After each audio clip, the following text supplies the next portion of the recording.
Hi, my name is Fiona Stanton from Papercraft. Today I want to show you how we made this little gift set.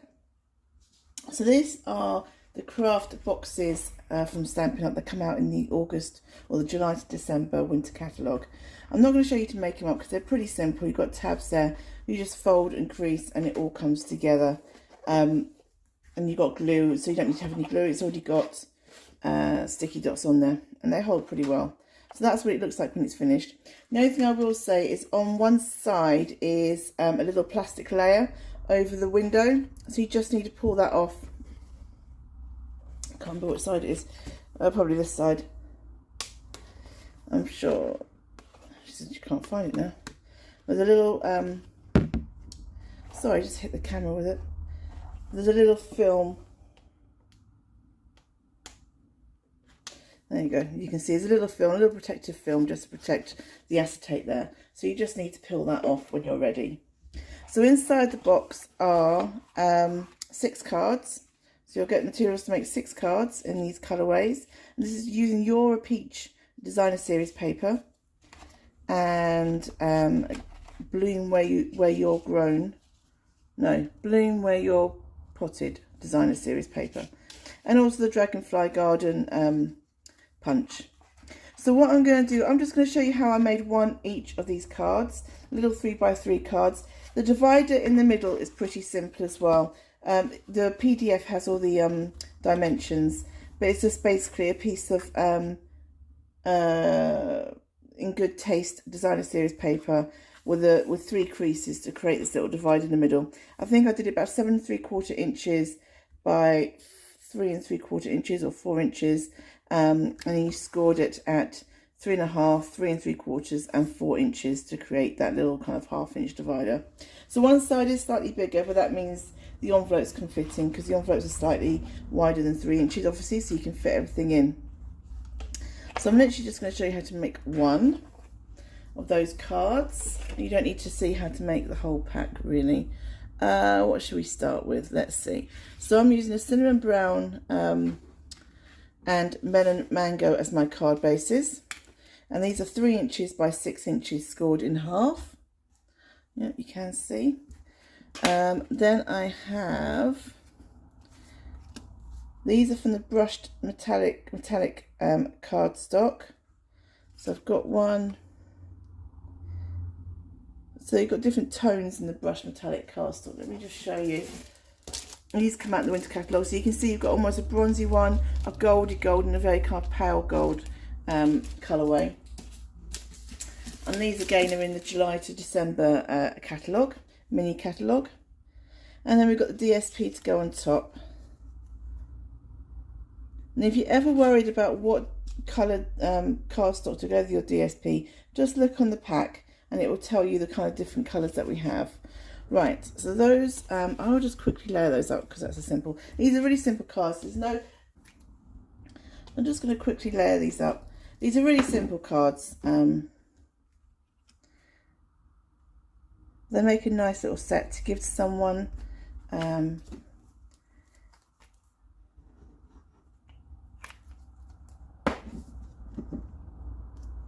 Sorry, I can't talk and glue at the same time. It's far too complicated for me, as you know. Right.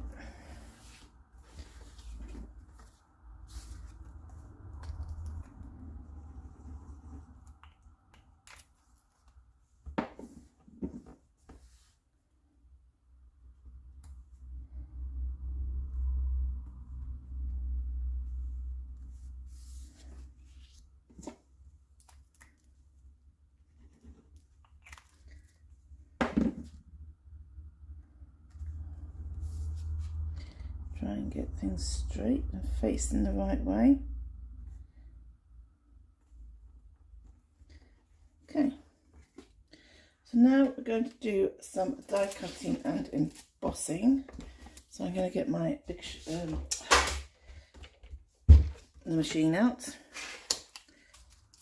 So this is the time worn type folder.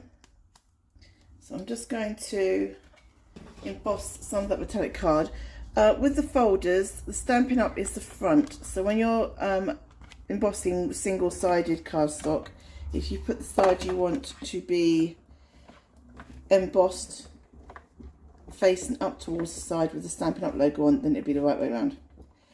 The other way around would be debossed if you want that effect. And there you go. Probably can't see it because of the cardstock. The kind of effect. Now you can make out some of the words on that, I think. So we're going to punch out our dragonflies from that. But I'm just going to do a little bit of die cutting. So Stampin' Up have, I'll place that way around. I always get myself in a bit of a mess with this.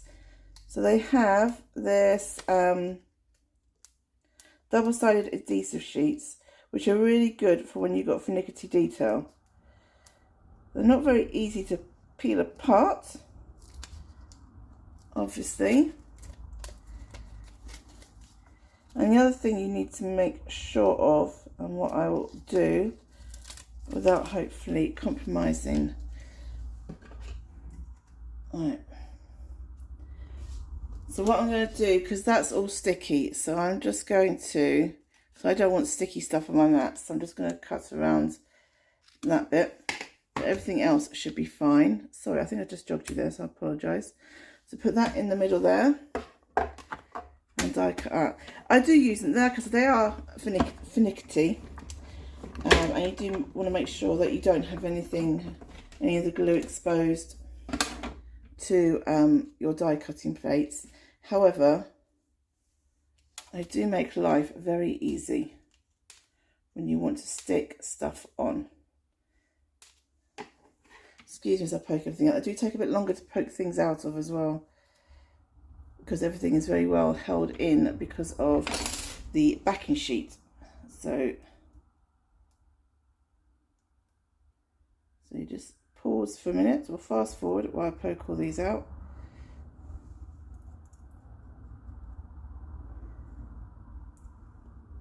So these are the summer shaded dies. So that's that bit of it. Making a mess down here. And then they've also got these double-sided foam pads. So again, if you had, I don't really need it for this die because this die is quite bulky. And as you can see, it won't cover all of the die, but it's enough to hold it in place. So again, if you had letter dies or detailed dies and you wanted it to be raised as on a dimensional, you could stick those adhesive foam sheets underneath it, and it will do that. It will give you, make it easy for you to stick down. Ooh.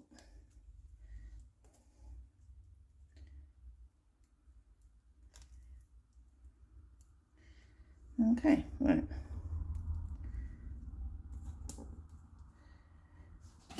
So like I said, these are the summer shaded dies, and these are from the Celebration August to, it's the, what do they call it? It's the June, they've called it the June to December catalogue, but it doesn't come out until August. Because there have been delays.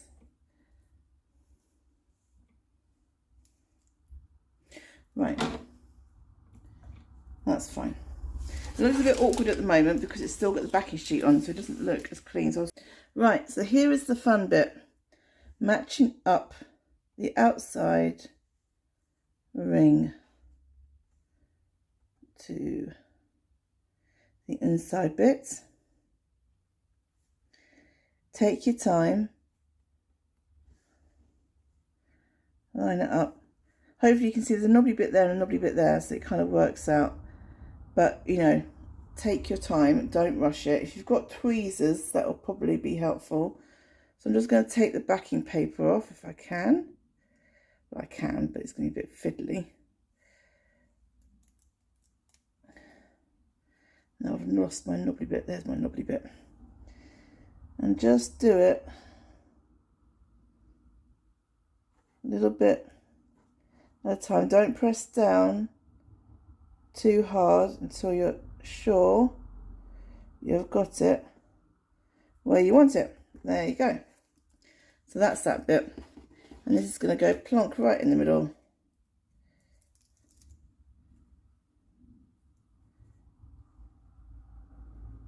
Yeah, I'm just going to plonk it in the middle. And there you go.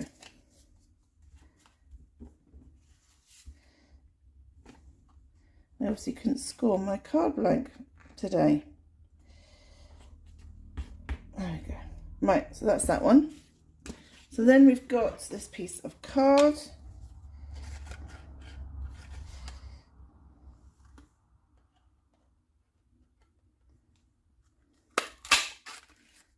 There we go. It's my rubbish.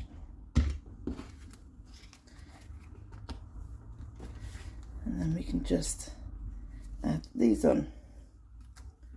And we'll use there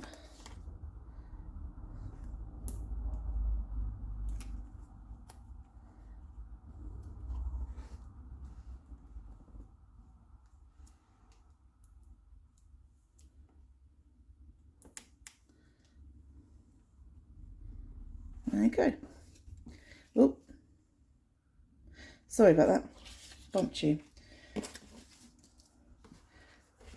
So you get everything to make these cards. You make a set of 6, and you'll get the envelopes as well to go in there. But that is the card box.